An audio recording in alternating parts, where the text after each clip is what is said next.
আসসালামু আলাইকুম ওয়া রাহমাতুল্লাহ। সবাইকে চলে আসলাম আজকে আমাদের সেই ঐতিহাসিক লেয়ার মুরগির বাচ্চা ও দেশি মুরগির বাচ্চার 15তম দিনের আপডেট নিয়ে। আলহামদুলিল্লাহ, আপনারা দেখতে পারতেছেন যে আমার মুরগির বাচ্চাগুলো খাবার খাচ্ছে। আলহামদুলিল্লাহ, আজকেও আমার মুরগির বাচ্চা সুস্থ। আর আপনারা জানেনই যে আমি গতকালকে মুরগির বাচ্চাগুলোকে ভ্যাকসিন দিছি। যারা গত পর্বটি দেখেন নাই, সেই পর্বের লিঙ্ক এই যে আই বাটনে দিয়ে দিচ্ছি, আপনারা দয়া করে দেখে নেবেন। আর এখানে একটা ছবি দিচ্ছি, মানে এই ছবিটাই ওই ভিডিওটার থাম্বনেইল। আমি একটু টেনশনে ছিলাম যে ভ্যাকসিন দেওয়ার পর আমার মুরগির বাচ্চা অসুস্থ হয়ে যায় কিনা। যদিও আলহামদুলিল্লাহ আমার সবগুলো মুরগির বাচ্চা সুস্থ, তারপর একটা টেনশনে ছিলাম যে অসুস্থ হয়ে যায় কিনা। আলহামদুলিল্লাহ আমার কোনো মুরগির বাচ্চা বা বড় মুরগি বা কবুতর কোনোটাই অসুস্থ হয়নি, সবগুলো সুস্থ আলহামদুলিল্লাহ। কখনোই অসুস্থ মুরগির বাচ্চা, অসুস্থ মুরগি, অসুস্থ কবুতরকে ভ্যাকসিন দিবেন না, কখনোই। সবসময় সুস্থ মুরগির বাচ্চা, সুস্থ মুরগি এবং সুস্থ কবুতরকে ভ্যাকসিন দিবেন। যাই হোক, আলহামদুলিল্লাহ সবগুলো সুস্থ আছে।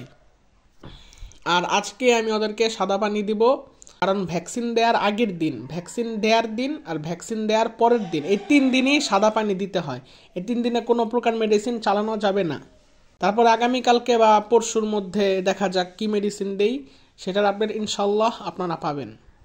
8ম দিন থেকে 12তম দিন পর্যন্ত আমি মুরগির বাচ্চাকে কি কি মেডিসিন দিয়েছি, এগুলো যারা জানেন না, এই যে এখানে আই বাটনে ক্লিক করে আপনারা দেখে নেন ভিডিওটি। আর যারা 2য় দিন থেকে 5ম দিন পর্যন্ত মুরগির বাচ্চাগুলোকে কি কি মেডিসিন দিয়েছি সেগুলোও জানেন না, তাদের জন্য এই যে আই বাটনে আবারও ভিডিও লিঙ্ক দিয়ে দিচ্ছি, আপনারা দয়া করে সেই ভিডিওটা দেখে নেবেন। আর ডেসক্রিপশন বক্সেও লিঙ্ক দেওয়া থাকলো। দেখেন মুরগির বাচ্চা পালন করা কত সহজ, আর আমরা কত কঠিন করে পালি। ব্রুডিং সিস্টেমে পালি, তারপর আবার ইনকিউবেটরে বাচ্চা ফুটাই। এত তো ঝামেলা যাওয়ার কোনো দরকার নেই। দেখেন কি সুন্দর আজকে আবহাওয়া। আজকের এই সুন্দর আবহাওয়ায় আলহামদুলিল্লাহ মুরগির বাচ্চাগুলোকে অনেক সুন্দর লাগছে, মাশাআল্লাহ। সবগুলো সুস্থ আলহামদুলিল্লাহ। আর আপনারা যারা মুরগির বাচ্চা বাঁচাইতে পারতেছেন না বা বাঁচাইতে চাইতেছেন কিন্তু পারতেছেন না, যে কি কি মেডিসিন দিতে হয়, কি কি করলে মুরগির বাচ্চা সুস্থ থাকবে, কিভাবে পাললে, কোথায় পাললে সুস্থ থাকবে, তারা যা জানেন না, এই যে দেখেন কি সুন্দর করে পালতাছি, কোনোটা আলহামদুলিল্লাহ মারা যায় নাই। তবে সবসময় মানুষের বদনজর থেকে এগুলো হেফাজত করার চেষ্টা করবেন, কারণ যাই আইসা দেখবে যে একটা মুরগির সাথে এতগুলো বাচ্চা, সবাই হাক করে তাকায় থাকে বা হাই হাই বলে, মানে এক একজনের নজর আমি এটা অনেক পরিলক্ষিত করছি যে মানুষের বদনজরে বেশিরভাগ মৃত্যু হয়। তাই আপনারা এগুলো একটু হেফাজতে রাখার চেষ্টা করবেন, একটু মানে কেউ যেন এখানে না আসে, এমন এক জায়গায় রাখবেন যেখানে কেউ না আসে, বা এদিক দিয়ে মানুষ একটু কম যাতায়াত করে, এরকম জায়গায় রাখবেন। আবার যখন ছেড়ে দিবেন, ধরেন যেগুলো মোরগ বাচ্চা সেগুলোকে আগে ছাড়বেন, সেগুলো 2 সপ্তাহ ছেড়ে রাখলেন, তারপরে আবার যেগুলো মুরগি হয়েছে সেগুলোকে আবার 2 সপ্তাহ পরে ছাড়বেন। এভাবে করে ছাড়বেন, তাহলে মানুষের নজরটা একটু কম লাগবে।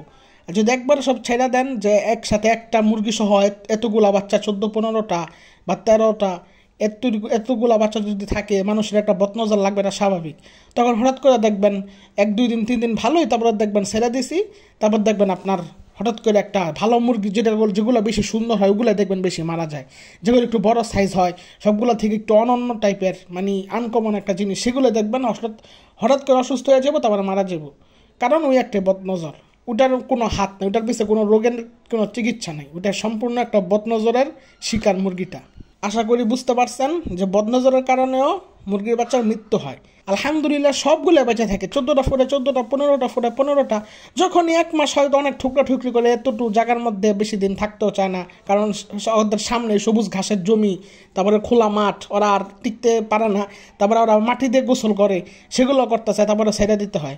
একসাথে এরকমই ছাড়তাম, এই আশেপাশে মানুষ দেখলে তারপরে বদনজরে এরকম যেগুলো সুন্দর হতো ওগুলোই মারা যেত বেশি, যেগুলো বড় সাইজের হতো সেগুলো মারা যেত। বেশিরভাগ মুরগি মারা যেত, মোরগ খুব কম। মোরগ যদি একটু বেশি সুন্দর হতো বা একটু বেশি বড় সাইজের হতো সেগুলো মারা যেত। তাই আপনারা এর একটু খেয়াল করার চেষ্টা করবেন। আজকে একটু বদনজর দিয়ে একটু আলোচনা করলাম, আর বেশি কিছু বললাম না। আচ্ছা, তাহলে আজকে আর দেখানোর মতো কিছুই নেই। সবাই কোরআন এবং সুন্নাহ অনুযায়ী জীবন পরিচালনা করবেন। আল্লাহ হাফেজ, আসসালামু আলাইকুম।